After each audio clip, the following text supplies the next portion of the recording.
ਵਾਹਿਗੁਰੂ ਜੀ ਕਾ ਖਾਲਸਾ, ਵਾਹਿਗੁਰੂ ਜੀ ਕੀ ਫਤਿਹ। ਅਕਾਲ ਚੈਨਲ ਦੇਖ ਰਹੀਆਂ ਸਮੂਹ ਸੰਗਤਾਂ ਨੂੰ ਦਾਸ ਨਿਰਮਲਜੀਤ ਸਿੰਘ ਦੀ ਗੁਰੂ ਫਤਿਹ ਪ੍ਰਵਾਨ ਹੋਵੇ ਜੀ। ਆਪ ਜੀ ਦੀ ਸੇਵਾ ਵਿੱਚ ਹਾਜ਼ਰ ਹਾਂ। ਪ੍ਰੋਗਰਾਮ ਲੈ ਕੇ ਸਿੱਖ ਖਬਰਨਾਮਾ, ਇਸ ਦੇ ਵਿੱਚ ਕੁਝ ਖਬਰਾਂ ਤੇ ਉਹਦੇ ਬਾਰੇ ਚ ਮੈਂ ਤੁਹਾਡੇ ਨਾਲ ਆਪਣੇ ਵਿਚਾਰ ਸਾਂਝੇ ਕਰਦਾ ਹਾਂ। ਅੱਜ ਪਹਿਲੀ ਖਬਰ ਦੀ ਮੈਂ ਸ਼ੁਰੂਆਤ ਕਰਦਾ ਹਾਂ ਤੁਹਾਡੇ ਨਾਲ ਕਰੋਨਾ ਵਾਇਰਸ ਦੇ ਅਪਡੇਟ ਦੇ ਨਾਲ, ਔਰ ਖਬਰ ਤੋਂ ਪਹਿਲੋਂ ਇਹ ਅਰਦਾਸ ਕਰਦਾ ਹਾਂ ਕਿ ਵਾਹਿਗੁਰੂ ਕਿਰਪਾ ਕਰਨ, ਸੰਸਾਰ ਭਰ ਦੇ ਸਾਰੇ ਮਰੀਜ਼ਾਂ ਨੂੰ ਤੰਦਰੁਸਤੀ ਬਖਸ਼ਣ, ਮੇਰਾ ਭਰਿਆ ਹੱਥ ਰੱਖਣ ਔਰ ਤੁਸੀਂ ਤੰਦਰੁਸਤ ਰਹੋ, ਖੁਸ਼ ਰਹੋ, ਆਪਣੇ ਪਰਿਵਾਰਾਂ ਦੇ ਵਿੱਚ ਜੀਵਨ ਦੇ ਆਨੰਦ ਨੂੰ ਮਾਣੋ। ਪਹਿਲੀ ਖਬਰ ਕਰੋਨਾ ਵਾਇਰਸ ਦੇ ਜਿਹੜੇ ਅਪਡੇਟ ਦੀ ਮੈਂ ਤੁਹਾਡੇ ਨਾਲ ਸਾਂਝੀ ਕਰਦਾ ਚੱਲਾਂ ਕਿ ਇਸ ਵੇਲੇ ਜਿਹੜੇ ਸੰਸਾਰ ਭਰ ਦੇ ਵਿੱਚ ਟੋਟਲ ਕੇਸਿਸ ਨੇ, ਉਹ ਜਦੋਂ ਮੈਂ ਇਹ ਨਿਊਜ਼ ਪੜ੍ਹ ਰਿਹਾ ਤੁਹਾਡੇ ਵਾਸਤੇ, ਇਹ 57,13,082 ਹੋਏ ਨੇ ਜੀ। ਔਰ ਇਹਦੇ ਵਿੱਚ ਇਕੱਲੇ ਅਮਰੀਕਾ ਦੇ ਵਿੱਚ 17,25,800 ਕੇਸ ਹੋਏ ਨੇ, ਜਿੱਥੇ ਮੌਤਾਂ ਜਿਹੜੀਆਂ ਨੇ ਉਹ 1 ਲੱਖ ਨੂੰ ਅੱਜ ਟੱਪ ਗਈਆਂ ਨੇ। 1 ਲੱਖ ਤੇ 625 ਮੌਤਾਂ ਹੋਈਆਂ। ਬ੍ਰਾਜ਼ੀਲ ਦੇ ਵਿੱਚ ਕੇਸ ਤਕਰੀਬਨ 4 ਲੱਖ ਨੇ, ਉੱਥੇ ਮੌਤਾਂ 24,000 ਹੋ ਗਈਆਂ। ਬੜੀ ਤੇਜ਼ੀ ਦੇ ਨਾਲ ਉੱਥੇ ਹੋ ਰਿਹਾ ਜੀ। ਰਸ਼ੀਆ ਦੇ ਵਿੱਚ 3,70,000 ਕੇਸ ਨੇ, ਪਰ ਮੌਤਾਂ ਉੱਥੇ ਘੱਟ ਨੇ, 3,000। ਸਪੇਨ ਦੇ ਵਿੱਚ ਜਿਹੜਾ ਹੈ ਉਹ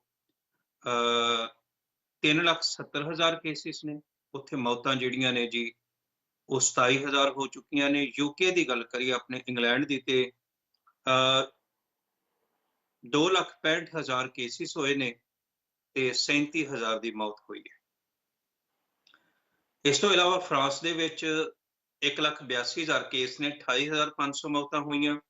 ਜਰਮਨੀ ਦੇ ਵਿੱਚ 1,81,000 ਕੇਸ ਨੇ ਤੇ 8,300 ਲਗਭਗ 400 ਮੌਤਾਂ ਹੋਈਆਂ ਨੇ।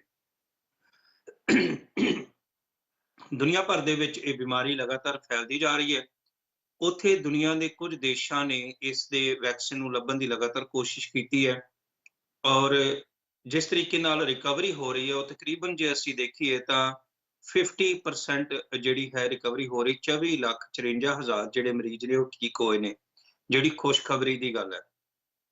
ਔਰ ਕੇਸ ਦੁਨੀਆ ਭਰ ਦੇ ਵਿੱਚ ਬਹੁਤ ਸਾਰੇ ਦੇਸ਼ਾਂ ਵਿੱਚ ਲਗਭਗ ਖਤਮ ਹੋ ਗਏ ਨੇ, ਘੱਟ ਹੋ ਗਏ ਨੇ। ਜਿੱਥੇ ਜਿੱਥੇ ਲਾਕਡਾਊਨ ਨੂੰ ਖਤਮ ਕਰਨ ਦੀ ਕੋਸ਼ਿਸ਼ ਕੀਤੀ ਹੈ, ਉੱਥੇ ਦੇ ਰਿਜ਼ਲਟ ਕਈ ਜਗ੍ਹਾ ਤੇ ਨੈਗੇਟਿਵ ਆ ਰਹੇ ਨੇ। ਹੁਣ ਜਦੋਂ ਅਸੀਂ ਸਭ ਤੋਂ ਪਹਿਲਾਂ ਅਮਰੀਕਾ ਦੀ ਗੱਲ ਕਰੀਏ, ਜਿੱਥੇ ਇਹ ਬਿਮਾਰੀ ਬਹੁਤ ਵੱਡੇ ਲੈਵਲ ਤੇ ਫੈਲੀ ਹੋਈ ਹੈ, ਅਮਰੀਕਾ ਦੇ ਵਿੱਚ ਲਗਾਤਾਰ ਸੋਸ਼ਲ ਮੀਡੀਆ ਤੇ ਡਾਕਟਰ ਤੇ ਨਰਸਿਸ ਇਹ ਗੱਲ ਕਹਿੰਦੇ ਆ ਰਹੇ ਨੇ ਕਿ ਉਹਨਾਂ ਕੋਲੋਂ ਕਰੋਨਾ ਦੀ ਜਿਹੜੀ ਟੈਸਟਿੰਗ ਕਿੱਟ ਹੈ ਉਹਦੀ ਕਮੀ ਹੈ। ਲਗਾਤਾਰ ਸੋਸ਼ਲ ਮੀਡੀਆ ਤੇ ਟਰੰਪ ਦੇ ਜਿਹੜੇ ਅਗੇਂਸਟ ਮੀਡੀਆ ਭੁਗਤਦਾ ਹੈ, ਉਹਨੇ ਇਸ ਗੱਲ ਨੂੰ ਚੁੱਕਿਆ ਵੀ ਦੇਖੋ ਜੀ, ਸਾਡੇ ਕੋਲ ਤਾਂ ਕਿੱਟਾਂ ਨਹੀਂ, ਅਸੀਂ ਕਿਵੇਂ ਇਲਾਜ ਕਰ ਸਕਦੇ ਹਾਂ।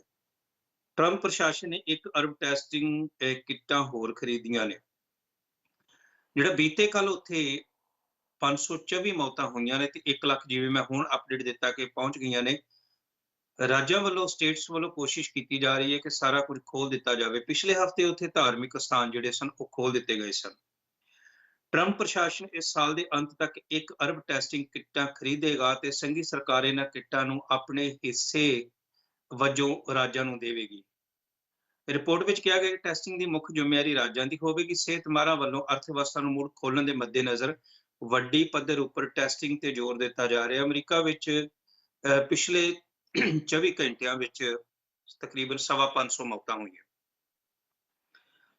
ਉੱਥੇ ਤਕਰੀਬਨ 20,000 ਨਵੇਂ ਕੇਸ ਜਿਹੜੇ ਨੇ ਆਏ ਨੇ, ਜਿਨ੍ਹਾਂ ਵਿੱਚ ਪੀੜਤਾਂ ਦੀ ਗਿਣਤੀ, ਜਿਵੇਂ ਮੈਂ ਹੁਣੇ ਤੁਹਾਨੂੰ ਥੋੜੀ ਦੇਰ ਪਹਿਲਾਂ ਦੱਸਿਆ, ਵੀ ਬਹੁਤ ਵੱਡੀ ਗਿਣਤੀ ਵਿੱਚ ਹੋ ਗਈ ਹੈ। ਇਹਦੇ ਵਿੱਚੋਂ 12 ਲਗਭਗ 13,000 ਜਿਹੜੇ ਮਰੀਜ਼ ਨੇ ਉਹ ਠੀਕ ਹੋ ਕੇ ਘਰਾਂ ਨੂੰ ਗਏ ਨੇ। ਨਾਲ ਹੀ ਸਟੇਟਸ ਜਿਹੜੀਆਂ ਨੇ, ਕੈਲੀਫੋਰਨੀਆ ਨੇ ਧਾਰਮਿਕ ਸਥਾਨ ਤੇ ਜਿਹੜੇ ਪਰਚੂਨ ਦੇ ਸਟੋਰ ਖੋਲਣ ਦੀ ਗੱਲ ਕੀਤੀ ਹੈ। ਭੀੜ ਨੂੰ ਕੰਟਰੋਲ ਕਰਨ ਦੇ ਲਈ ਮਾਸਕ ਪਹਿਨਣ ਦੀ ਤੇ ਸੋਸ਼ਲ ਡਿਸਟੈਂਸਿੰਗ ਦੀ ਗੱਲ ਕੀਤੀ ਹੈ। ਸਮੱਸਿਆਵਾਂ ਨਾਲ ਨਜਿੱਠਣ ਲਈ ਦੂਰੀ ਬਣਾਉਣੀ ਪਵੇਗੀ। ਰਾਜ ਸਰਕਾਰ ਨੇ ਆਪਣੇ ਆਪ ਨੂੰ ਤਿਆਰ ਕੀਤਾ ਹੋਇਆ। ਕੈਲੀਫੋਰਨੀਆ ਵਿੱਚ ਹੁਣ ਤੱਕ ਤਕਰੀਬਨ 3,800 ਮੌਤਾਂ ਹੋ ਚੁੱਕੀਆਂ ਨੇ। ਅਲਾਸਕਾ, ਐਗਜ਼ੀਨੋ ਤੇ ਹੋਰ ਫਲੋਰੀਡਾ ਸਟੇਟਾਂ ਦੇ ਵਿੱਚ ਜਿਹੜਾ ਹੈ ਦੂਜੇ ਰਾਜਾਂ ਤੋਂ ਆਵਾਜਾਈ ਆਮ ਵਾਂਗ ਖੋਲਣ ਦੇ ਯਤਨ ਕੀਤੇ ਜਾ ਰਹੇ ਨੇ। ਉੱਥੇ ਅਮਰੀਕਾ ਨੇ ਜਿਹੜੀ ਕਰੋਨਾ ਵਾਇਰਸ ਦੀ ਵੈਕਸੀਨ ਹੈ ਉਹਨੂੰ ਵੀ ਬਣਾਉਣ ਦੀ ਕੋਸ਼ਿਸ਼ ਕੀਤੀ ਹੈ। ਅਮਰੀਕਾ ਦੀ ਇੱਕ ਬਾਇਓਟੈਕਨੋਲੋਜੀ ਕੰਪਨੀ ਦਾ ਐਲਾਨ ਹੈ ਕਿ ਉਸਨੇ ਕੋਰੋਨਾ ਵਾਇਰਸ ਦੀ ਵੈਕਸੀਨ ਤਿਆਰ ਕਰਨ ਵਾਸਤੇ ਆਸਟ੍ਰੇਲੀਆ ਵਿੱਚ ਮਨੁੱਖਾਂ ਤੇ ਇਹਦਾ ਜਿਹੜਾ ਹੈ ਉਹ ਟੈਸਟ ਸ਼ੁਰੂ ਕਰ ਦਿੱਤਾ ਹੈ। ਕੰਪਨੀ ਅਨੁਸਾਰ ਇਸ ਸਾਲ ਦੇ ਅੰਤ ਵਿੱਚ ਵੈਕਸੀਨ ਤਿਆਰ ਹੋ ਜਾਣ ਦੀ ਸੰਭਾਵਨਾ ਹੈ। ਨੇਵਾਵੈਕਸ ਕੰਪਨੀ ਪਹਿਲੇ ਪੜਾਅ ਵਿੱਚ ਮੈਲਬਰਨ ਵਿੱਚ 131 ਵਲੰਟੀਅਰ ਦੇ ਉੱਪਰ ਇਹਦੀ ਜਿਹੜੀ ਪਰਖ ਕੀਤੀ ਜਾ ਰਹੀ ਹੈ। ਹੋਪਫੁਲੀ ਸਾਨੂੰ ਚੰਗੀ ਖਬਰ ਜਿਹੜੀ ਹੈ ਉਹ ਛੇਤੀ ਮਿਲਣ ਦੀ ਆਸ ਹੈ। ਅਮਰੀਕਾ ਦੇ ਵਿੱਚ ਟਰੰਪ ਪ੍ਰਸ਼ਾਸਨ ਦੇ ਉੱਪਰ ਉਹਦੀ ਆਪੋਜੀਸ਼ਨ ਤੇ ਸਾਬਕਾ ਰਾਸ਼ਟਰਪਤੀ ਓਬਾਮਾ ਹੋਰਾਂ ਨੇ ਵੀ ਇਹ ਦੋਸ਼ ਲਾਇਆ ਕਿ ਟਰੰਪ ਸਰਕਾਰ ਇਸ ਗੰਭੀਰ ਸਮੱਸਿਆ ਨੂੰ ਚੰਗੀ ਤਰ੍ਹਾਂ ਹੱਲ ਨਹੀਂ ਕਰ ਸਕੀ। ਟਰੰਪ ਹੋਰੀ ਵਿਵਾਦਿਤ ਬਿਆਨ ਵੀ ਦਿੰਦੇ ਰਹੇ, ਉਹਦੇ ਬਾਵਜੂਦ ਵੀ ਕੰਟਰੋਲ ਜਿਹੜਾ ਹੈ ਸਥਿਤੀ ਨੂੰ ਕਰਨ ਵਿੱਚ ਨਾਕਾਮਯਾਬ ਰਹੇ, ਜਿਹਦੇ ਕਰਕੇ ਅਮਰੀਕਾ ਦੀ ਜਿਹੜੀ ਸਥਿਤੀ ਹੈ ਉਹ ਹਾਸੋਹੀਣੀ ਜਿਹੀ ਦੁਨੀਆ ਦੇ ਵਿੱਚ ਬਣ ਕੇ ਰਹਿ ਗਈ ਕਿ ਇਹਨਾਂ ਡਿਵੈਲਪ ਕੰਟਰੀ ਹੋਵੇ, ਇਹਨੇ ਪੜ੍ਹੇ ਲਿਖੇ ਲੋਕ ਹੋਣ, ਉਹਦੇ ਬਾਵਜੂਦ ਵੀ ਦੂਸਰੇ ਦੇਸ਼ਾਂ ਦੇ ਨਾਲੋਂ ਜਿਹੜਾ ਹੈ ਅਮਰੀਕਾ ਦੇ ਵਿੱਚ ਵੱਧ ਲੋਕਾਂ ਦਾ ਮਰਨਾ ਤੇ ਬਿਮਾਰ ਹੋਣਾ ਉੱਥੋਂ ਦੀ ਗਵਰਨਮੈਂਟ ਵਾਸਤੇ ਇੱਕ ਸਵਾਲੀਆ ਨਿਸ਼ਾਨ ਬਣਿਆ ਹੋਇਆ। ਮੇਰੇ ਕੋਲ ਅਗਲੀ ਖਬਰ ਹੈ ਜੀ, ਯੂਕੇ ਦੇ ਵਿੱਚ ਵੀ ਕੋਰੋਨਾ ਦੇ ਇਲਾਜ ਲਈ ਜਿਹੜੇ ਨੇ ਉਹ ਟੀਕੇ ਲੱਭ ਲਏ ਨੇ। ਇਹ ਗੱਲ ਕਹੀ ਜਾ ਰਹੀ ਹੈ ਕਿ ਜਿਹੜਾ ਟੀਕੇ ਦਾ ਪ੍ਰਯੋਗ ਹੈ ਉਹ ਪੜਾਅ ਦੇ ਅਗਲੇ ਹਿੱਸੇ ਵਿੱਚ ਪਹੁੰਚ ਗਿਆ। ਇਹਦੇ ਸਫਲ ਹੋਣ ਤੇ 10,000 ਤੋਂ ਵੱਧ ਲੋਕਾਂ ਨੂੰ ਟੀਕੇ ਲਾਏ ਜਾਣਗੇ। ਤਿਆਰੀ ਕੀਤੀ ਜਾ ਰਹੀ ਹੈ। ਪਿਛਲੇ ਮਹੀਨੇ ਆਕਸਫੋਰਡ ਯੂਨੀਵਰਸਿਟੀ ਦੇ ਸ਼ੋਧਕਰਤਾਵਾਂ ਨੇ ਪ੍ਰਯੋਗਸ਼ਾਲਾ ਵਿੱਚ ਟੀਕੇ ਦੇ ਪ੍ਰਭਾਵ ਨੂੰ ਸੁਰੱਖਿਅਤ ਜਾਂਚ ਕਰਨ ਲਈ 1100 ਵਲੰਟੀਅਰ ਜਿਹੜੇ ਸਨ ਬੁਲਾਏ ਸਨ। ਵਿਗਿਆਨੀਆਂ ਨੇ ਇਹ ਐਲਾਨ ਕੀਤਾ ਕਿ ਉਹਨਾਂ ਦੀ ਯੋਜਨਾ ਹੁਣ ਪੂਰੇ ਬ੍ਰਿਟੇਨ ਵਿੱਚ ਬੱਚਿਆਂ, ਬਜ਼ੁਰਗਾਂ ਸਮੇਤ 10,260 ਲੋਕਾਂ ਤੇ ਇਹ ਜਿਹੜਾ ਟੀਕੇ ਦੀ ਜਿਹੜੀ ਪਰਖ ਕੀਤੀ ਗਈ ਹੈ ਔਰ ਇਹ ਦੇਖਦੇ ਆ ਕਿ ਆਉਣ ਵਾਲੇ ਦਿਨਾਂ ਵਿੱਚ ਇਸ ਦੇ ਰਿਜ਼ਲਟ ਕਿਵੇਂ ਦੇ ਆਉਣਗੇ। ਆਕਸਫੋਰਡ ਯੂਨੀਵਰਸਿਟੀ ਵਿੱਚ ਟੀਕਾ ਵਿਕਸਿਤ ਕਰਨ ਦੇ ਨਾਲ ਲੱਗੀ ਹੋਈ ਟੀਮ ਨੇ ਇਹ ਗੱਲ ਕਹੀ ਹੈ ਕਿ ਬਜ਼ੁਰਗਾਂ ਤੇ ਵੀ ਇਸ ਟੀਕੇ ਨੂੰ ਪਰਖਣਾ ਸ਼ੁਰੂ ਕਰ ਦਿੱਤਾ ਗਿਆ ਹੈ। ਇਹ ਪਤਾ ਲਗਾਇਆ ਜਾਵੇਗਾ ਕਿ ਟੀਕੇ ਦਾ ਪੂਰੀ ਆਬਾਦੀ ਨੂੰ ਸੁਰੱਖਿਆ ਮੁਹੱਈਆ ਕਰਾ ਸਕਦੀ ਹੈ। ਇਹ ਟੀਕਾ ਜਿਹੜਾ ਹੈ 40 ਕਰੋੜ ਖੁਰਾਕਾਂ ਲਈ ਜਿਹੜਾ ਸਮਝੌਤਾ ਕੀਤਾ ਗਿਆ ਸਰਕਾਰ ਵੱਲੋਂ ਇਸ ਯੂਨੀਵਰਸਿਟੀ ਦੇ ਨਾਲ। ਟੀਕੇ ਦੇ ਵਿਕਾਸ ਉਤਪਾਦਨ ਫੰਡ ਲਈ ਅਮਰੀਕਾ ਸਰਕਾਰ ਦੀ ਏਜੰਸੀ ਨੇ $1 ਅਰਬ ਦਾ ਨਿਵੇਸ਼ ਕੀਤਾ। ਕੋਰੋਨਾ ਵਾਇਰਸ ਦੇ ਇਲਾਜ ਲਈ ਕਰੀਬ 1 ਦਰਜਨ ਸੰਭਾਵੀ ਟੀਕੇ ਮਨੁੱਖਾਂ ਦੇ ਉੱਪਰ ਪ੍ਰੀਖਣ ਕਰਨੇ ਸ਼ੁਰੂ ਕਰ ਦਿੱਤੇ ਹਨ ਤੇ ਸ਼ੁਰੂਆਤੀ ਪੜਾਅ ਵਿੱਚ ਪਹੁੰਚ ਗਏ ਹਨ ਜਾਂ ਸ਼ੁਰੂ ਹੋਣ ਵਾਲੇ ਹਨ। ਇਹਨਾਂ ਵਿੱਚੋਂ ਜ਼ਿਆਦਾਤਰ ਚੀਨ, ਅਮਰੀਕਾ ਅਤੇ ਯੂਰਪ ਹਨ ਅਤੇ ਦਰਜਨ ਹੋਰ ਟੀਕੇ ਵਿਕਾਸ ਲਈ ਸ਼ੁਰੂਆਤੀ ਦੌਰ ਵਿੱਚ ਹਨ। ਹੁਣ ਤੱਕ ਵਿਗਿਆਨੀਆਂ ਨੇ ਇੰਨੇ ਘੱਟ ਸਮੇਂ ਵਿੱਚ ਕੋਈ ਟੀਕਾ ਵਿਕਸਿਤ ਨਹੀਂ ਕੀਤਾ ਤੇ ਨਾ ਹੀ ਅਜੇ ਤੱਕ ਇਹ ਸਪਸ਼ਟ ਹੋ ਸਕਿਆ ਕਿ ਇਹ ਟੀਕਾ ਜਿਹੜਾ ਹੈ ਸੁਰੱਖਿਅਤ ਹੈ ਜਾਂ ਨਹੀਂ ਹੈ। ਪਰ ਲਗਾਤਾਰ ਵੱਖ-ਵੱਖ ਪੱਧਰ ਦੇ ਉੱਪਰ ਇਸ ਕੋਰੋਨਾ ਵਾਇਰਸ ਦੇ ਵੈਕਸੀਨ ਦੀ ਗੱਲ ਜਿਹੜੀ ਹੈ ਦੁਨੀਆ ਭਰ ਵਿੱਚ ਚੱਲ ਰਹੀ ਹੈ। ਆਸ ਕਰਦੇ ਹਾਂ ਕਿ ਜਲਦੀ ਹੀ ਟੀਕਾ ਤਿਆਰ ਹੋਵੇਗਾ ਜਿਹਦੇ ਕਰਕੇ ਮਨੁੱਖਾਂ ਦੀ ਜਾਨ ਬਚਣੀ ਸ਼ੁਰੂ ਹੋਵੇਗੀ। ਬ੍ਰਿਟੇਨ ਦੁਨੀਆ ਭਰ ਦੇ ਵਿੱਚ ਪਹਿਲ ਕਰਨ ਵਾਲਿਆਂ ਵਿੱਚ ਦੇਸ਼ ਹੈ। ਤਕਰੀਬਨ ਮਹੀਨਾ ਡੇਢ ਮਹੀਨਾ ਪਹਿਲਾਂ ਹੀ ਆਕਸਫੋਰਡ ਯੂਨੀਵਰਸਿਟੀ ਦੇ ਵਿੱਚ ਇਸ ਦੀ ਜਿਹੜੀ ਸੀ ਰਿਸਰਚ ਸ਼ੁਰੂ ਹੋ ਗਈ ਸੀ। ਆਸ ਕਰਦੇ ਆ ਔਰ ਅਰਦਾਸ ਕਰਦੇ ਆ ਮਹਾਰਾਜ ਕਿਰਪਾ ਕਰਨ ਇਹ ਟੀਕਾ ਜਲਦੀ ਤਿਆਰ ਹੋਵੇ ਤੇ ਮਨੁੱਖਾਂ ਨੂੰ ਇਸ ਬਿਮਾਰੀ ਤੋਂ ਨਿਜਾਤ ਮਿਲੇ।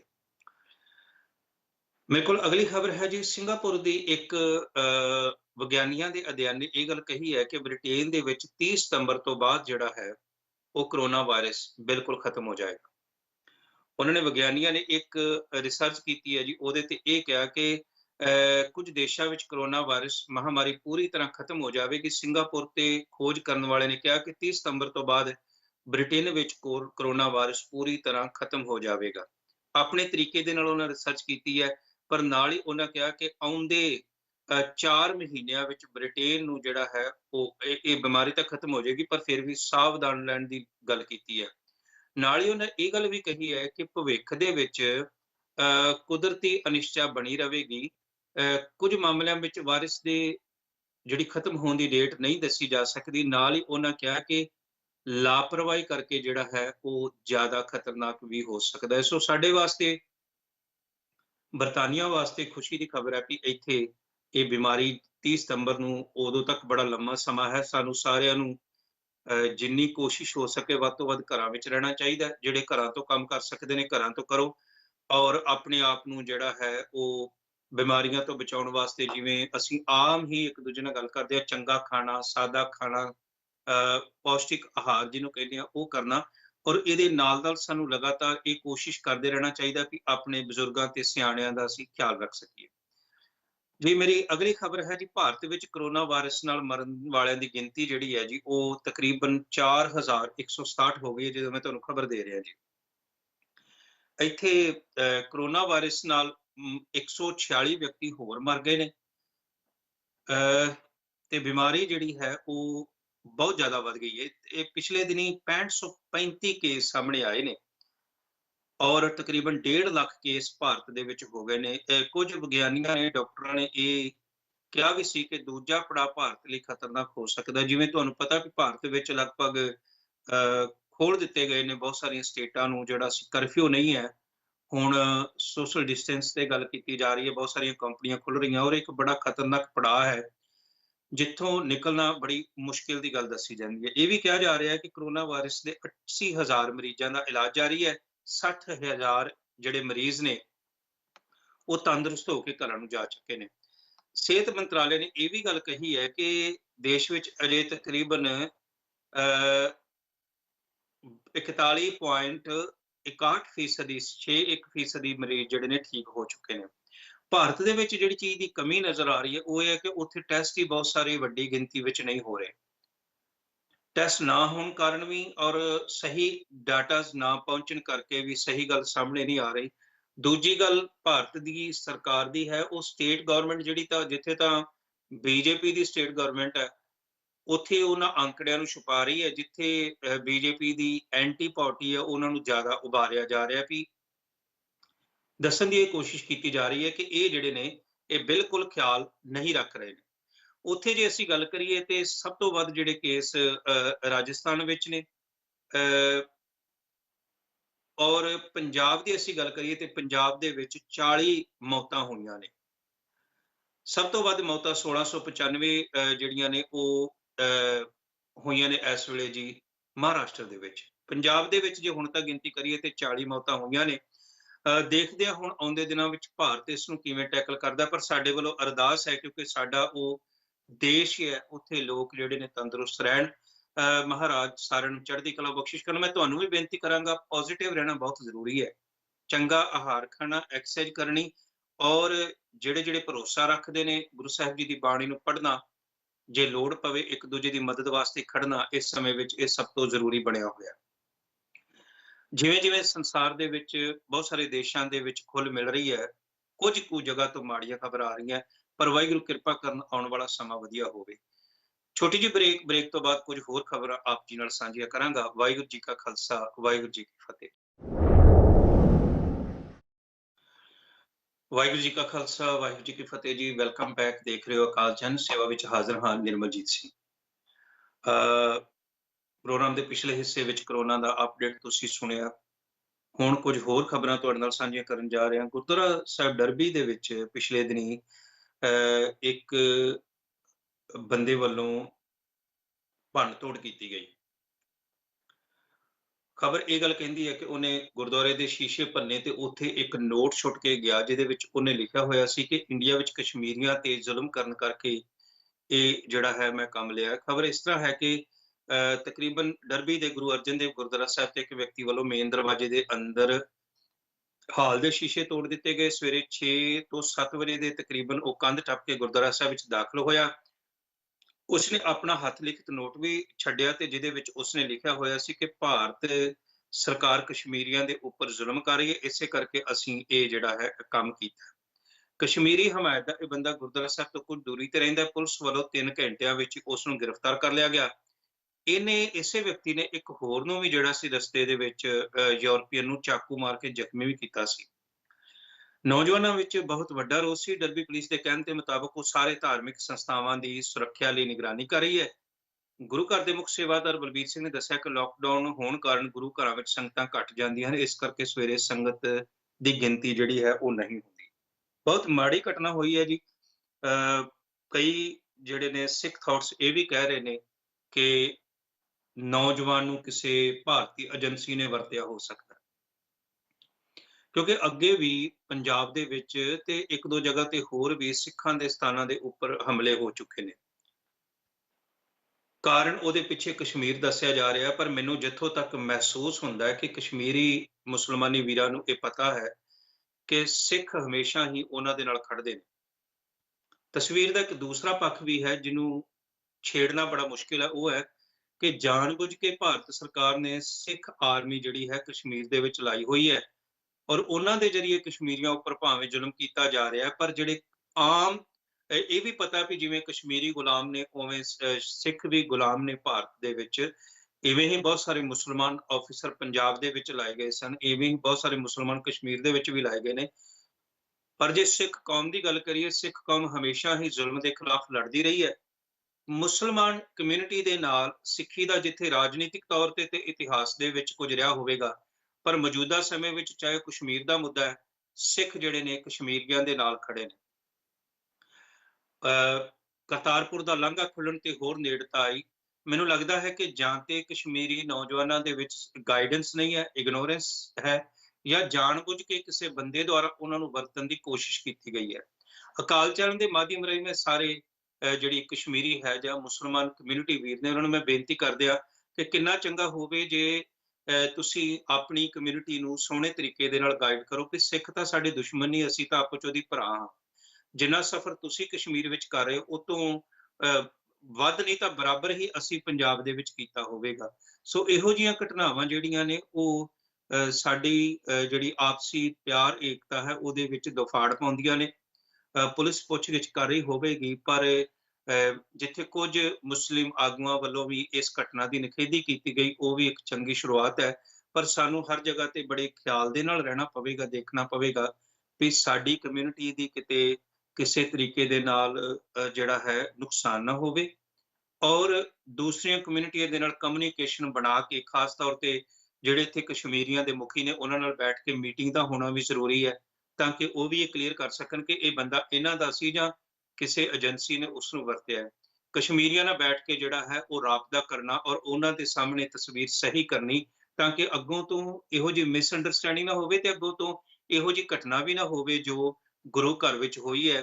ਕਿਉਂਕਿ ਜਿਹੜੇ ਐਂਟੀ ਸਿੱਖ ਥਾਟਸ ਨੇ ਉਹ ਇਹਨਾਂ ਚੀਜ਼ਾਂ ਦਾ ਲਾਭ ਲੈ ਕੇ ਸੋਸ਼ਲ ਮੀਡੀਆ ਦੇ ਵਿੱਚ ਬੜਾ ਕੁਝ ਐਸਾ ਆਉਂਦਾ ਵੀ ਦੇਖੋ ਜੀ ਤੁਸੀਂ ਇਹਨਾਂ ਨੂੰ ਲੰਗਰ ਖਵਾਉਂਦੇ ਸੋ, ਤੁਸੀਂ ਇਹਨਾਂ ਨਾਲ ਪਿਆਰ ਕਰਦੇ ਹੋ, ਤੁਸੀਂ ਇਹ ਉਹ, ਇਹ ਤੁਹਾਡੇ ਨਾਲ ਇਸ ਤਰ੍ਹਾਂ ਹੋਇਆ। ਸੋ ਕਈ ਵਾਰੀ ਸਾਡੀ ਕਮਿਊਨਿਟੀ ਦੇ ਨੂੰ ਵੀ ਜਿਹੜੇ ਨੇ ਉਹ ਸਿੱਖ ਵਿਰੋਧੀ ਲੋਕ ਟਾਂਚਣਾ ਬਣਾ ਦਿੰਦੇ ਨੇ। ਇਹੋ ਜਿਹੀਆਂ ਘਟਨਾਵਾਂ ਤੋਂ ਜਿੰਨਾ ਬਚਾਅ ਹੋ ਸਕੇ ਸਾਨੂੰ ਬਚਣਾ ਚਾਹੀਦਾ ਹੈ ਔਰ ਪੁਲਿਸ ਨੂੰ ਸਹੀ ਤਰੀਕੇ ਨਾਲ ਇਨਵੈਸਟੀਗੇਸ਼ਨ ਕਰਕੇ ਇਹਦੀ ਤਹਿ ਤੱਕ ਜਾਣਾ ਚਾਹੀਦਾ ਹੈ ਵੀ ਇਸ ਘਟਨਾ ਦੇ ਪਿੱਛੇ ਕਿਹੜੇ ਲੋਕ ਜਿਹੜੇ ਨੇ ਉਹ ਕੰਮ ਕਰ ਰਹੇ ਨੇ। ਜੀ ਪਿਛਲੇ ਦਿਨੀ ਇੱਕ ਦੁਖਦਾਈ ਘਟਨਾ ਵਾਪਰੀ। ਕਰਾਚੀ ਦੇ ਰਿਹਾਇਸ਼ੀ ਇਲਾਕੇ ਦੇ ਵਿੱਚ ਜਿਹੜਾ ਸੀ ਇੱਕ ਹਵਾਈ ਜਹਾਜ਼ ਦੁਰਘਟਨਾਗ੍ਰਸਤ ਹੋ ਕੇ ਡਿੱਗ ਪਿਆ। ਇਹਦੇ ਵਿੱਚ 107 ਸਵਾਰ ਸਨ। ਪਹਿਲੇ ਦਿਨ ਜਿਹੜੀ ਖਬਰ ਆਈ ਉਹਦੇ ਵਿੱਚ ਇਹ ਸੀ ਕਿ ਜਿਨਾਹ ਕੌਮਾਂਤਰੀ ਹਵਾਈ ਅੱਡੇ ਤੋਂ ਸੰਘਣੀ ਆਬਾਦੀ ਵਾਲੇ ਰਿਹਾਇਸ਼ੀ ਇਲਾਕੇ ਵਿੱਚ ਇੱਕ ਜਹਾਜ਼ ਡਿੱਗ ਪਿਆ। ਇਹਦੇ ਵਿੱਚ 107 ਲੋਕ ਮੌਜੂਦ ਸਨ। ਅਧਿਕਾਰੀਆਂ ਨੇ ਦੱਸਿਆ ਕਿ ਇਹ ਜਹਾਜ਼ ਕਰਾਚੀ ਉਤਰਨ ਵਾਲਾ ਸੀ, ਪਰ ਉਹ ਕੁਝ ਮਿੰਟ ਪਹਿਲਾਂ ਹੀ ਮਾਡਲ ਕਲੋਨੀ ਦੇ ਜਿਨਾਹ ਗਾਰਡਨ ਵਿੱਚ ਜਿਹੜਾ ਸੀ ਉਹ ਹਾਦਸਾਗ੍ਰਸਤ ਹੋ ਗਿਆ ਔਰ ਅਜੇ ਤੱਕ ਜਹਾਜ਼ ਦੇ ਜਿਹੜੇ ਸੀ ਦੁਰਘਟਨਾ ਦਾ ਕੋਈ ਕਾਰਨ ਪਤਾ ਨਹੀਂ ਲੱਗ ਸਕਿਆ। ਪਰ ਅਗਲੇ ਦਿਨ ਖਬਰ ਆਈ ਕਿ 97 ਲੋਕ ਜਿਹੜੇ ਨੇ, ਜਿਹੜੀ ਮੇਰੇ ਕੋਲ ਨੈਕਸਟ ਖਬਰ ਹੈ ਇਸੇ ਦੇ ਨਾਲ ਹੀ ਮਿਲਦੀ ਜੁਲਦੀ, ਕਿ ਉੱਥੇ ਤਕਰੀਬਨ 97 ਲੋਕਾਂ ਦੀ ਮੌਤ ਹੋ ਗਈ ਔਰ DNA ਦੀ ਜਾਂਚ ਨਾਲ ਬੁਰੀ ਤਰ੍ਹਾਂ ਸੜੀਆਂ ਹੋਈਆਂ ਲਾਸ਼ਾਂ ਦੀ ਪਹਿਚਾਣ ਹੋਈ। ਜਹਾਜ਼ ਦੇ ਹਾਦਸੇ ਤੋਂ ਪਹਿਲਾਂ 3 ਝਟਕੇ ਲੱਗੇ ਸਨ ਜਿਹੜੇ ਉਸਦੇ ਵੀਡੀਓ ਵਿੱਚ ਦਿਖਾਏ ਗਏ ਔਰ ਇਹ ਜਿਹੜੀ ਹੈ ਬੜੀ ਦੁਖਦਾਈ ਖਬਰ ਹੈ। ਜਿਨ੍ਹਾਂ ਦੇ ਪਰਿਵਾਰਾਂ ਦੇ ਜੀਅ ਮਰ ਗਏ ਨੇ ਉਹਨਾਂ ਨਾਲ ਅਸੀਂ ਹਮਦਰਦੀ ਵੀ ਜ਼ਾਹਰ ਕਰਦੇ ਹਾਂ ਔਰ ਇਸ ਦੀ ਵੀ ਜਾਂਚ ਹੋਣੀ ਚਾਹੀਦੀ ਹੈ ਕਿ ਕਿਉਂ ਇਹ ਦੁਰਘਟਨਾ ਹੋਈ, ਐਕਸੀਡੈਂਟ ਕਿਉਂ ਹੋਇਆ, ਤਾਂ ਕਿ ਅੱਗੋਂ ਤੋਂ ਕੋਈ ਵੀ ਐਕਸੀਡੈਂਟ ਜਿਹੜਾ ਹੈ ਇਹੋ ਜਿਹਾ ਰੋਕਿਆ ਜਾ ਸਕੇ। ਜਿੱਥੇ ਸਾਨੂੰ ਸਾਰਿਆਂ ਨੂੰ ਕਿਸੇ ਵੀ ਮੁਸ਼ਕਿਲ ਦੀ ਘੜੀ ਵਿੱਚ ਪੰਜਾਬੀਆਂ ਦੇ ਖਾਣਾ ਦੁਸ਼ਮਣ ਮਰੇ ਤਾਂ ਖੁਸ਼ੀ ਨਾ ਕਰੀਏ ਸੱਜਣਾ ਵੀ ਮਰ ਜਾਣਾ। ਪਤਾ ਨਹੀਂ ਕਿਵੇਂ ਕਿਵੇਂ ਕੀ ਹੋਣਾ, ਪਰ ਕਿਸੇ ਦੇ ਦੁੱਖ ਵਿੱਚ ਸ਼ਾਮਲ ਹੋਣਾ ਮਨੁੱਖਤਾ ਹੈ। ਉੱਥੇ ਭਾਰਤੀ ਸੋਸ਼ਲ ਮੀਡੀਆ ਤੇ ਕੱਟੜ ਹਿੰਦੂਆਂ ਵੱਲੋਂ ਲਗਾਤਾਰ ਇਹੋ ਜਿਹੇ ਕਮੈਂਟ ਆਉਣੇ ਕਿ ਜਿਹੜੇ ਜਿਹੜੇ ਮਨੁੱਖਤਾ ਦੇ ਬਿਲਕੁਲ ਉਲਟ ਸਨ, ਖੁਸ਼ੀਆਂ ਮਨਾਉਣੀਆਂ ਸੋ ਐਂਡ ਸੋ। ਉਹ ਇੱਕ ਬਹੁਤ ਮਾੜੀ ਘਟਨਾ ਹੈ। ਉਹ ਅੰਦਰ ਦੀ ਨਫ਼ਰਤ ਇਸ ਤਰ੍ਹਾਂ ਨਿਕਲਦੀ ਹੈ। ਦੁੱਖ ਦੀ ਘੜੀ ਵਿੱਚ, ਮੁਸ਼ਕਿਲ ਦੀ ਘੜੀ ਵਿੱਚ, ਮੌਤ ਦੇ ਸਮੇਂ ਵਿੱਚ ਦੁਸ਼ਮਣ ਦੇ ਨਾਲ ਵੀ ਅਫ਼ਸੋਸ ਕਰਨਾ ਮੈਨੂੰ ਲੱਗਦਾ ਹੈ ਕਿ ਸਾਡੇ ਬਜ਼ੁਰਗਾਂ ਨੇ ਸਾਨੂੰ ਸਿਖਾਇਆ ਹੈ। ਇਹਨਾਂ ਦੇ ਬਜ਼ੁਰਗਾਂ ਨੂੰ ਵੀ ਖਿਆਲ ਰੱਖਣਾ ਚਾਹੀਦਾ ਹੈ ਵੀ ਅਸੀਂ ਆਪਣੇ ਬੱਚਿਆਂ ਨੂੰ ਕੁਝ ਚੰਗੇ ਸੰਸਕਾਰ ਦੇਈਏ ਤਾਂ ਕਿ ਇਹੋ ਜਿਹੇ ਦੁੱਖਦਾਈ ਸਮੇਂ ਵਿੱਚ ਅਸੀਂ ਆਪਣੇ ਕੱਟੜਵਾਦ ਦਾ ਪੱਤਾ ਜਿਹੜਾ ਉਹ ਨਾ ਖੇਡੀਏ। ਮਰਨ ਵਾਲੇ ਪਰਿਵਾਰਾਂ ਦੇ ਨਾਲ ਹਮਦਰਦੀ ਹੈ, ਅਰਦਾਸ ਹੈ ਕਿ ਉਹਨਾਂ ਦੇ ਪਰਿਵਾਰਾਂ ਨੂੰ ਵਾਹਿਗੁਰੂ ਭਾਣਾ ਮੰਨਣ ਦੀ ਸਮਰੱਥਾ ਬਖਸ਼ਿਸ਼ ਕਰਨ। ਮੇਰੇ ਕੋਲ ਅਗਲੀ ਖਬਰ ਹੈ ਜੀ, ਮਨਜਿੰਦਰ ਸਿੰਘ ਸਿਰਸਾ ਹੋਰੀ ਸ਼੍ਰੋਮਣੀ ਅਕਾਲੀ ਦਲ ਦੇ ਆਗੂ ਨੇ ਤੇ ਗੁਰਦੁਆਰਾ ਦਿੱਲੀ ਗੁਰਦੁਆਰਾ ਪ੍ਰਬੰਧਕ ਕਮੇਟੀ ਦੇ ਪ੍ਰਧਾਨ ਨੇ। ਬੀਜੇਪੀ ਦੀ ਸੀਟ ਤੋਂ ਉਹ ਦਿੱਲੀ ਦੇ ਵਿੱਚ ਐਮਐਲਏ ਬਣੇ ਨੇ।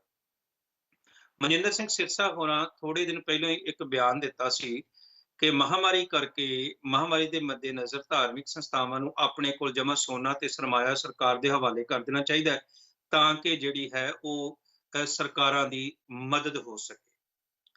ਇਹ ਜਦੋਂ ਇੰਨੀ ਗੱਲ ਆਪਣੇ ਕਹੀ ਸਿਰਸੇ ਹੋਰਾਂ ਨੇ ਤਾਂ ਸੋਚਣ ਵਾਲੀ ਗੱਲ ਇਹ ਸੀ, ਕਹਿਣਾ ਤੇ ਇਹ ਚਾਹੀਦਾ ਸੀ ਕਿ ਸਰਕਾਰਾਂ ਨੂੰ ਗੁਰਦੁਆਰੇ ਗੁਰੂ ਘਰਾਂ ਦੀ ਮਦਦ ਕਰਨੀ ਚਾਹੀਦੀ ਹੈ, ਕਿਉਂਕਿ ਜਿਹੜਾ ਕੰਮ ਸਿੱਖਾਂ ਨੇ ਲੰਗਰ ਲਾ ਕੇ ਮਨੁੱਖਤਾ ਦੀ ਸੇਵਾ ਕਰਕੇ ਕੀਤਾ ਉਹਨਾਂ ਤੇ ਸਰਕਾਰਾਂ ਵੀ ਨਹੀਂ ਕਰ ਸਕੀਆਂ। ਔਰ ਇਹ ਗੱਲ ਗੁਰਦੁਆਰਾ ਸਾਹਿਬ ਜੀ ਦੇ ਪ੍ਰਬੰਧਕਾਂ ਵੱਲੋਂ ਕਹੀ ਜਾਣੀ ਕਿ ਸਾਨੂੰ ਜਿਹੜਾ ਹੈ ਸਾਨੂੰ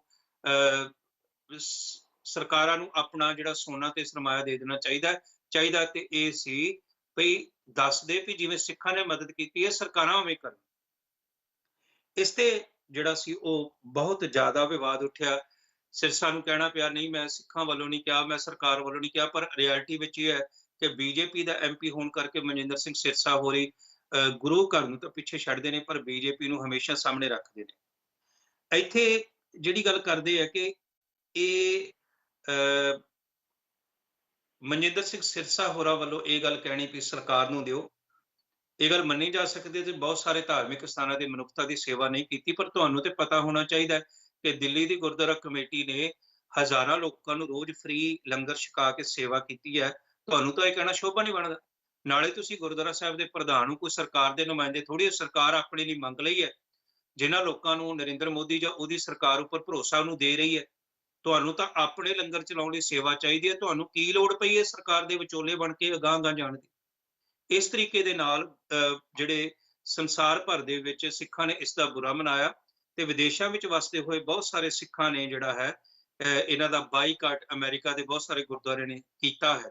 ਚਾਹੀਦਾ ਇਹ ਹੈ ਕਿ ਜਦੋਂ ਵੀ ਕੋਈ ਸਿੱਖ ਲੀਡਰ ਪੰਜਾਬ ਜਾਂ ਭਾਰਤ ਦੇ ਵਿੱਚ ਸਿੱਖ ਜਾਂ ਸਿੱਖ ਸਿਧਾਂਤਾਂ ਦੇ ਉਲਟ ਕੋਈ ਗੱਲ ਕਰਦਾ ਹੈ ਤੇ ਸਮਾਜ, ਕਿਉਂਕਿ ਸਿੱਖ ਸਮਾਜ ਇਕੱਲਾ ਹੁਣ ਪੰਜਾਬ ਜਾਂ ਭਾਰਤ ਵਿੱਚ ਨਹੀਂ ਦੁਨੀਆ ਭਰ 'ਚ ਵਸਦਾ ਹੈ, ਤੇ ਉਹਨਾਂ ਸੰਸਾਰ ਭਰ ਵਿੱਚ ਵਸਦੇ ਹੋਏ ਸਿੱਖਾਂ ਨੂੰ ਲਗਾਤਾਰ ਇਹ ਕੋਸ਼ਿਸ਼ ਕਰਨੀ ਚਾਹੀਦੀ ਹੈ ਵੀ ਇਹੋ ਜਿਹੇ ਲੋਕਾਂ ਦਾ ਸਖਤ ਵਿਰੋਧ ਕੀਤਾ ਜਾਏ ਤਾਂ ਕਿ ਉਹ ਸਿੱਖੀ ਦੇ ਅਗੇਂਸਟ ਕੋਈ ਇਹੋ ਜਿਹਾ ਬਿਆਨ ਨਾ ਦੇ ਸਕਣ। ਜੀ ਮੇਰੇ ਕੋਲ ਅਗਲੀ ਖਬਰ ਹੈ ਜੀ ਕਿ ਸਿੱਖ ਜਥੇਬੰਦੀਆਂ ਨੇ ਭਾਈ ਜਗਤਾਰ ਸਿੰਘ ਹਵਾਰਾ ਦੀ ਰਿਹਾਈ ਵਾਸਤੇ ਤਿਹਾੜ ਜੇਲ੍ਹ ਦੇ ਮੂਹਰੇ ਆਪਣਾ ਜਿਹੜਾ ਸੀ ਉਹ ਧਰਨਾ ਦਿੱਤਾ। ਔਰ ਇਸ ਧਰਨੇ ਦੇ ਵਿੱਚ ਦਿੱਲੀ ਇਕਾਈ ਜਥਾ ਸ਼੍ਰੀ ਅਕਾਲ ਤਖਤ ਸਾਹਿਬ, ਜਾਗੋ ਪਾਰਟੀ ਮਨਜੀਤ ਸਿੰਘ ਜੀ ਕੇ, ਸ਼੍ਰੋਮਣੀ ਅਕਾਲੀ ਦਲ ਸਰਨਾ ਵੱਲੋਂ ਸੰਗਤਾਂ ਦੇ ਸਹਿਯੋਗ ਨਾਲ ਤਿਹਾੜ ਜੇਲ੍ਹ ਦੇ ਸਾਹਮਣੇ ਇੱਕ ਜਿਹੜਾ ਸੀ ਉਹ ਧਰਨਾ ਦਿੱਤਾ ਗਿਆ, ਜਿਹਦੇ ਵਿੱਚ ਸਿੱਖ ਸਿਆਸੀ ਕੈਦੀਆਂ ਦੀ ਪੈਰੋਲ ਦੀ ਰਿਹਾਈ ਦੀ ਸ਼ਾਂਤਮਈ ਢੰਗ ਨਾਲ ਰੋਸ ਵਿਖਾਵਾ ਕੀਤਾ ਗਿਆ। ਜਥਾ ਸ਼੍ਰੀ ਅਕਾਲ ਤਖਤ ਸਾਹਿਬ ਦੇ ਆਗੂ ਦਲਜੀਤ ਸਿੰਘ ਤੇ ਗੁਰਪਾਲ ਸਿੰਘ ਨੇ ਕਿਹਾ ਕਿ ਸਰਕਾਰ ਸਿੱਖ ਬੰਦੀਆਂ ਜਿਨ੍ਹਾਂ ਵਿੱਚ ਭਾਈ ਦਇਆ ਸਿੰਘ ਲਾਹੌਰੀਆ, ਜਗਤਾਰ ਸਿੰਘ ਹਵਾਰਾ, ਜਥੇਦਾਰ ਭਾਈ ਜਗਤਾਰ ਸਿੰਘ ਹਵਾਰਾ ਤੇ ਹੋਰਨਾਂ ਬੰਦੀ ਸਿੰਘਾਂ ਨੂੰ ਕਰੋਨਾ ਮਹਾਮਾਰੀ ਤੇ ਪੈਟਰੋਲ ਤੇ ਰਿਹਾ ਨਾ ਕਰਕੇ ਉਹਨਾਂ ਨਾਲ ਵਿਤਕਰਾ ਕੀਤਾ ਜਾ ਰਿਹਾ। ਬਿਲਕੁਲ ਸਰਕਾਰ ਨੇ ਤਕਰੀਬਨ ਹਰ ਸਟੇਟ ਦੇ ਵਿੱਚੋਂ ਹਜ਼ਾਰਾਂ ਕੈਦੀਆਂ ਨੂੰ ਕਰੋਨਾ ਵਾਇਰਸ ਕਰਕੇ ਛੱਡਿਆ, ਪਰ ਸਿੱਖ ਆਗੂਆਂ ਦੀ ਰਿਹਾਈ ਨਾ ਹੋਣ ਕਰਕੇ ਜਿਹੜਾ ਹੈ ਉਹ ਹਰ ਪਾਸੇ ਇਹ ਗੱਲ ਸਿੱਖਾਂ ਵੱਲੋਂ ਕਹੀ ਜਾਂਦੀ ਹੈ ਕਿ ਸਾਡੇ ਨਾਲ ਡਿਸਕ੍ਰਿਮੀਨੇਟ ਕੀਤਾ ਜਾ ਰਿਹਾ, ਵਿਤਕਰਾ ਕੀਤਾ ਜਾ ਰਿਹਾ। ਚਾਹੀਦਾ ਇਹ ਹੈ ਕਿ ਸਰਕਾਰ ਨੇ ਜਿੱਥੇ ਦੂਸਰੇ ਲੋਕਾਂ ਨੂੰ ਛੱਡਿਆ ਉੱਥੇ ਸਿੱਖ ਕੈਦੀਆਂ ਨੂੰ ਪਹਿਲ ਦੇ ਆਧਾਰ ਤੇ ਛੱਡਿਆ ਜਾਂਦਾ, ਤਾਂ ਮੰਨਿਆ ਜਾਂਦਾ ਕਿ ਮਨਜਿੰਦਰ ਸਿੰਘ ਸਿਰਸਾ ਤੇ ਹੋਰ ਜਿਹੜੇ ਸਿੱਖ ਆਗੂ ਨੇ ਇਹ ਸਿੱਖਾਂ ਵਾਸਤੇ ਕੁਝ ਕਰ ਰਹੇ ਨੇ। ਮੇਰੇ ਕੋਲ ਅਗਲੀ ਖਬਰ ਹੈ ਜੀ ਕਿ ਪੰਜਾਬ ਦੇ ਵਿੱਚ ਕੈਪਟਨ ਫਸ ਰਹੇ ਨੇ ਧਰਮ ਸੰਕਟ ਵਿੱਚ, ਪਾਰਟੀ ਵਿੱਚੋਂ ਹੀ ਲਗਾਤਾਰ ਬਗਾਵਤ ਹੋ ਰਹੀ ਹੈ। ਪ੍ਰਗਟ ਸਿੰਘ ਨੇ ਕੈਪਟਨ ਸਰਕਾਰ ਦੇ ਖਿਲਾਫ ਪਿਛਲੇ ਦਿਨੀ ਵੀਡੀਓ ਜਾਰੀ ਕੀਤੀ ਸੀ। ਨਵਜੋਤ ਸਿੰਘ ਸਿੱਧੂ ਚੁੱਪ ਕਰਕੇ ਬੈਠਾ ਹੋਇਆ, ਉੱਥੇ ਸਿੱਧੂ, ਬਾਜਵਾ ਤੇ ਫਤਿਹ ਜੰਗ ਸਿੰਘ ਨੇ ਮੋਰਚੇ ਖੋਲੇ ਹੋਏ ਨੇ। ਕੈਪਟਨ ਕਮਜ਼ੋਰ ਮੁੱਖ ਮੰਤਰੀ, ਇਹ ਕੈਪਟਨ ਅਮਰਿੰਦਰ ਸਿੰਘ ਦੇ ਬਾਰੇ ਵਿੱਚ ਪ੍ਰਗਟ ਸਿੰਘ ਹੋਰਾਂ ਨੇ ਕਿਹਾ, ਜਿਹੜੇ ਕਿ ਐਮਐਲਏ ਨੇ ਕਾਂਗਰਸ ਦੇ। ਅਜਿਹੇ ਹਾਲਾਤਾਂ ਦੇ ਵਿੱਚ ਬਾਦਲ ਦਲ ਨੇ ਪੰਜਾਬ 56,000 ਕਰੋੜ ਰੁਪਏ ਦੀ ਨਜਾਇਜ਼ ਸ਼ਰਾਬ ਵਿਕਣ ਦੇ ਦੋਸ਼ ਲਗਾਏ। ਤੇ 4 ਕਾਂਗਰਸੀ ਆਗੂ ਜਿਹੜੇ ਉਹਨਾਂ ਨੂੰ ਕਟਹਿਰੇ ਵਿੱਚ ਖੜਾ ਕੀਤਾ ਗਿਆ।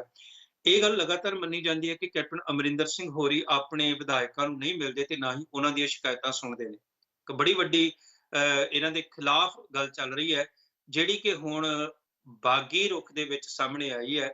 ਕੈਪਟਨ ਸਰਕਾਰ ਪੰਜਾਬ ਦੇ ਵਿੱਚ ਜਿਹੜੀ ਹੈ ਸਹੀ ਤਰੀਕੇ ਨਾਲ ਆਪਣੇ ਮੈਨੇਜਮੈਂਟ ਨੂੰ ਨਹੀਂ ਕਰ ਸਕੀ। ਆਉਂਦੇ ਦਿਨਾਂ 'ਚ ਦੇਖਦੇ ਆ ਇਹ ਬਾਗੀ ਵਿਧਾਇਕ ਕਿੱਧਰ ਨੂੰ ਜਾਂਦੇ ਨੇ। ਜੀ ਮੇਰੇ ਕੋਲ ਅਖੀਰਲੀ ਖਬਰ ਹੈ ਜੀ, ਘੱਟ ਗਿਣਤੀਆਂ ਦੇ ਖਿਲਾਫ ਨਫ਼ਰਤ ਫੈਲਾਉਣ ਦੇ ਵਿੱਚ ਜੀਟੀਵੀ ਨਿਊਜ਼ ਜਿਹੜਾ ਹੈ ਉਹਦਾ ਨਾਮ ਭਾਰਤ ਦੀਆਂ ਨਿਊਜ਼ ਦੇ ਵਿੱਚ ਲਗਾਤਾਰ ਵੱਜਦਾ ਰਹਿੰਦਾ। ਉੱਥੇ ਖਬਰ ਆਈ ਹੈ ਕਿ ਨਿਊਜ਼ ਚੈਨਲ ਜਿਹੜਾ ਹੈ ਜੀਟੀਵੀ, ਇਹਦੇ ਪੱਤਰਕਾਰ ਨੂੰ ਕਰੋਨਾ ਵਾਇਰਸ ਹੋਣ ਕਰਕੇ ਇਹਦਾ ਦਫ਼ਤਰ ਸੀਲ ਕਰ ਦਿੱਤਾ ਗਿਆ, ਦਫ਼ਤਰ ਸਟੂਡੀਓ ਸੀਲ ਕਰ ਦਿੱਤਾ ਗਿਆ ਤੇ ਦਫ਼ਤਰ ਹੋਰ ਪਾਸੇ ਬਦਲ ਦਿੱਤਾ ਗਿਆ ਹੈ। ਇਹ ਗੱਲ ਦੱਸਣਯੋਗ ਹੈ ਕਿ ਭਾਰਤ ਦੇ ਵਿੱਚ ਕੁਝ ਨਹੀਂ ਬਹੁਤ ਸਾਰੇ ਨਿਊਜ਼ ਚੈਨਲ ਘੱਟ ਗਿਣਤੀਆਂ ਦੇ ਵਿਰੋਧ ਭੁਗਤਦੇ ਨੇ। ਹੁਣ ਜਦ ਕਿ ਕਰੋਨਾ ਤੇ ਤਬਲੀਗੀ ਕਲਾਸ ਦੇ ਉੱਪਰ ਲਗਾਤਾਰ ਇਹ ਚੈਨਲ ਜਿਹੜਾ ਸੀ ਇਲਜ਼ਾਮ ਲਾਉਂਦਾ ਆਇਆ, ਪਰ ਹੁਣ ਜਦੋਂ ਆਪਣਾ ਹੀ ਸਟਾਫ ਇਹਦੇ ਵਿੱਚ ਘਿਰ ਗਿਆ ਤੇ ਉਹਨੂੰ ਸਮਝ ਆਏਗੀ ਕਿ ਕਰੋਨਾ ਨਾਮ ਦੀ ਬਿਮਾਰੀ ਦਾ ਕਿਸੇ ਧਰਮ ਨਾਲ ਸੰਬੰਧ ਨਹੀਂ। ਇਹ ਨਹੀਂ ਗੱਲ ਕਹਿ ਸਕਦਾ ਕੋਈ ਵੀ ਇਹ ਹਿੰਦੂਆਂ ਨੇ ਕਰੋਨਾ ਵਾਇਰਸ ਫੈਲਾਇਆ ਹੈ। ਕਰੋਨਾ ਵਾਇਰਸ ਕਿਸੇ ਦੇ ਜ਼ਰੀਏ ਫੈਲ ਸਕਦਾ ਹੈ। ਅੱਜ ਇੰਨੀਆਂ ਖਬਰਾਂ ਜੀ, ਅਗਲੇ ਹਫ਼ਤੇ ਕੁਝ ਹੋਰ ਖਬਰਾਂ ਲੈ ਕੇ ਹਾਜ਼ਰ ਹੋਵਾਂਗਾ। ਚੜ੍ਹਦੀ ਕਲਾ 'ਚ ਰਹੋ। ਵਾਹਿਗੁਰੂ ਜੀ ਕਾ ਖਾਲਸਾ, ਵਾਹਿਗੁਰੂ ਜੀ ਕੀ ਫਤਿਹ। ਅਕਾਲ ਚੈਨਲ ਨੂੰ ਸਬਸਕ੍ਰਾਈਬ ਕਰੋ। ਨਵੀਂ ਵੀਡੀਓਜ਼ ਦੀ ਨੋਟੀਫਿਕੇਸ਼ਨ ਦੇ ਲਈ ਬੈਲ ਆਈਕਨ ਨੂੰ ਕਲਿੱਕ ਕਰਨਾ ਨਾ ਭੁੱਲਣਾ।